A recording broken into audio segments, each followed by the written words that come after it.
మాగాయలోన పెరిగేసి తింటా కొబ్బరి నీళ్ళ జలగాలాడి. ఈ పాట ఎంతమందికి గుర్తుంది ఫ్రెండ్స్? నా ఫేవరెట్ సాంగ్, చాలా ఇష్టం నాకు ఈ పాట.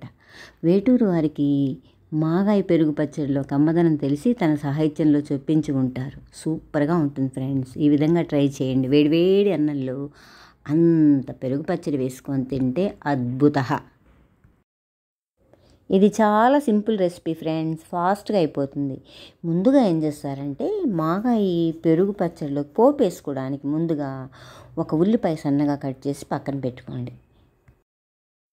తర్వాత స్టవ్ వెలిగించి బాండీ పెట్టి కాస్త ఆయిల్ వేసి ఆవాలు, జీలకర్ర, ఎండుమిర్చి, ఇంగు వేసేసి కాస్త కరివేపాకు వేసేసి పోపు వేసేసేయండి. ఆ పోపులోనే కట్ చేసి పెట్టుకున్నటువంటి ఉల్లిపాయ ముక్కలంతా పచ్చివాసన అంతా పోయేటట్టుగా వేయించుకోండి.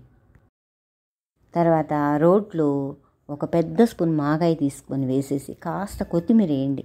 కచ్చా పచ్చాగా దంచుకోండి, మిక్సీలో వద్దు, కచ్చా పచ్చాగా దంచుకొని ఓ పక్కన పెట్టుకోండి. కమ్మటి పెరుగు ఒక బౌల్లో తీసుకొని చిలకండి బాగా కవ్వంతో. పెరుగు ఎప్పుడు కమ్మగా ఉంటేనే పెరుగు పచ్చళ్ళు బాగుంటాయి ఫ్రెండ్స్. అందులో సన్నగా కట్ చేసి పెట్టుకున్నటువంటి పచ్చిమిర్చి ముక్కలు, దంచి పెట్టుకున్నటువంటి మాగాయి, కాస్త కొత్తిమీర వేసేసేయండి.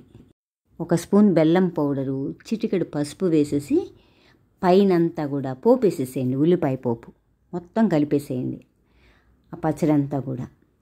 మాగాయ పెరుగు పచ్చడి రెడీ. అందరికీ గురు పౌర్ణమి శుభాకాంక్షలు ఫ్రెండ్స్. Thank you.